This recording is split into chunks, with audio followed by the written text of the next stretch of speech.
Muito bem, meus queridos irmãos, a paz do Senhor a todos. Vamos lá, vamos dar início a um vídeo introdutório sobre um livro que creio que vai nos ajudar, vai somar, vai contribuir para o nosso desenvolvimento como pentecostais clássico e acadêmico. Ok?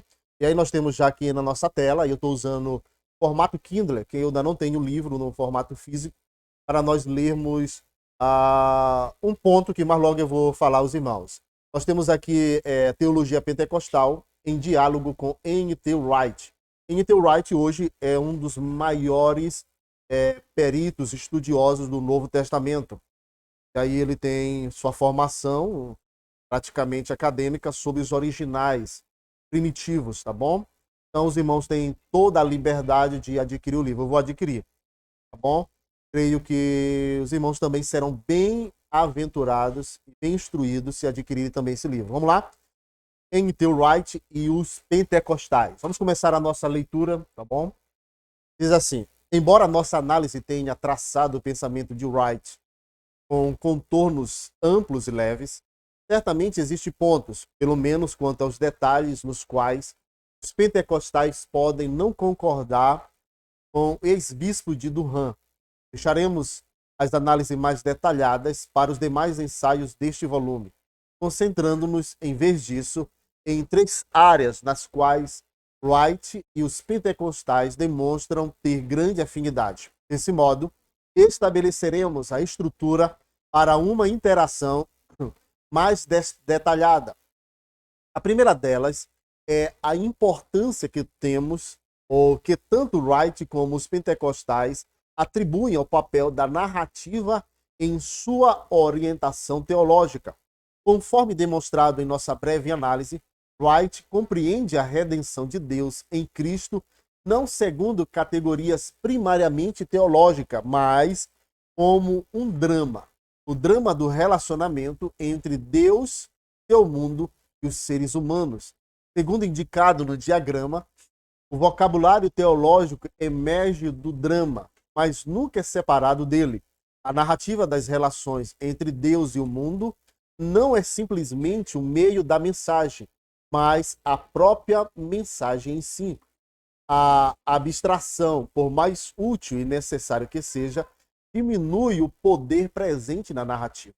Se a narrativa é descartada tão logo a verdade proporcional seja capturada, a forma narrativa se torna desnecessária. Contudo, Wright deixa claro que a narrativa bíblica é mais do que apenas uma fachada para proposições e que o que essa história revela é um Deus ativo e interessado, um Deus imanente e, ao mesmo tempo, intimamente presente com seu povo no desenrolar do drama. Uma analogia normalmente empregada por Wright é a de uma peça de há muito tempo perdida, recentemente descoberta, composta por 5 atos. É evidente que os 4 primeiros atos e a página final são a única coisa que temos da peça. Uma trupe de atores decide criar o 5º ato. Eles têm uma escolha. Podem escrever o 5º ato a partir de trechos citados diretamente dos 4 primeiros, ou ficar saturados com a história dos 4 primeiros atos, criar o 5º. Para o Wright, é a Bíblia, um drama de 4 atos: criação, pecado, Israel e Jesus. Capaz de instruir a igreja para que ela dê continuidade no presente à comissão que lhe foi atribuída por Jesus, enquanto trabalha no mundo até o dia da consumação do reino de Deus. Dessa forma, o povo de Deus no mundo de hoje é essencialmente o povo de uma história, modelado pela narrativa contada até aqui e contribuindo de forma criativa para o desenvolvimento contínuo dessa história. Pentecostais também são um povo moldado pela narrativa bíblica. Boa parte da autoidentidade inicial e contínua do movimento deriva de uma narrativa, o livro de Atos. Sua contribuição criativa para a história é uma nova experiência do Espírito que equipa os cristãos para seu papel particular na igreja e no mundo, da perspectiva da experiência individual e da liturgia comunitária. Testemunho da obra contínua de Deus por meio do Espírito é o pilar da espiritualidade pentecostal.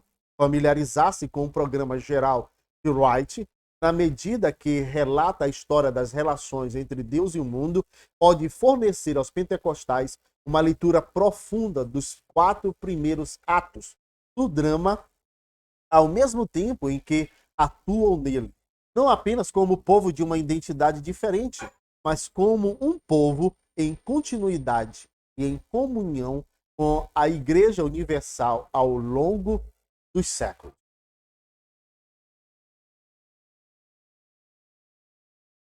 A segunda área de afinidade entre Wright e os pentecostais está na missão. Segundo indicado pelo diagrama, o drama da redenção é expresso da perspectiva da criação de um povo para o cumprimento da missão redentora de Deus no mundo. O processo teve início com Adão, portador da imagem cujo reflexo transmitiria a benevolência de Deus para toda a criação. Com Abrão, veio a promessa de um povo que viria a ser bênção para o mundo. A culminância da promessa abrâmica é Jesus. O último Adão, que por sua morte, ressurreição e ascensão, forma um povo que fará incursões pelo mundo, estabelecendo pontes para o reino de Deus. Esse povo participa com Deus da restauração do mundo. O tema é evidente em Superside by Hope, em que Wright exorta apaixonadamente a igreja a viver as implicações de sua história, não apenas no evangelismo, mas também em todas as áreas da vida no mundo. Nesse ponto, Wright reúne seus papéis como pesquisador e pastor, defendendo uma vida de missão que brota de uma leitura bem formada na narrativa da igreja. Esse também é um aspecto significativo da identidade pentecostal.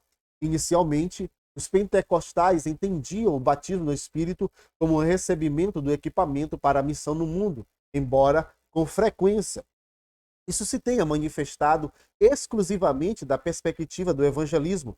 Pentecostais também se envolveram nos chamados esforços atrelados ao evangelismo social ao longo da história do movimento. Hoje, essa atuação é evidente em grupos como Pentecostal and the Christian for Peace and the Justice, pentecostais e carismático pela paz e pela justiça, bem como na ocupação com a mordomia ambiental.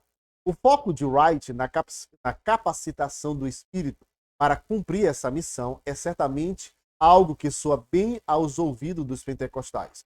Uma última análise de afinidade merece breve atenção: a do falar em línguas. Wright abordou a questão do falar em línguas e outros dons em uma palestra inaugural proferida em Fulcrum Conference, um encontro de anglicanos evangélicos ocorridos em Londres em 2005.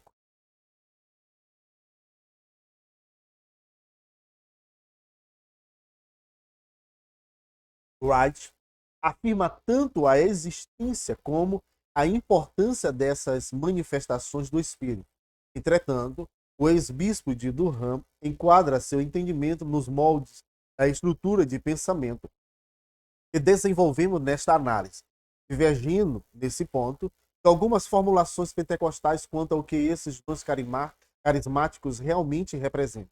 Wright observa que, segundo algumas interpretações tradicionais, a visão pentecostal dos dons espirituais supõe uma cosmovisão em que há uma desconexão alarmante entre o céu e a terra. Para Wright, as manifestações do Espírito estão entre os muitos casos em que o céu e a terra se sobrepõem e se entrelaçam no presente em antecipação à união final do céu e da terra no escatom. Dessa maneira, os dons, na concepção de Wright, representam a presença do Espírito entre o povo de Deus, engajado na tarefa de trazer o reino de Deus na terra, como no céu. Wright afirma: aqueles em quem o Espírito vem habitar são o templo renovado de Deus. Eles são, individual e coletivamente, os locais em que céu e terra encontram. E aí, meu querido, nós conseguimos chegar ao final. E aí, é uma bênção, viu? Eu recomendo aos irmãos a adquirirem esse livro. Pode adquirir o mais rápido possível para continuarmos as nossas leituras. Então, quero agradecer a todos por este momento e que os irmãos tenham essa desejo, essa sede de ler, de absorver, colocar em prática para que possam ensinar aos outros, aos nossos irmãos espalhados na terra. Que Deus em Cristo vos abençoe, em nome de Jesus. Amém.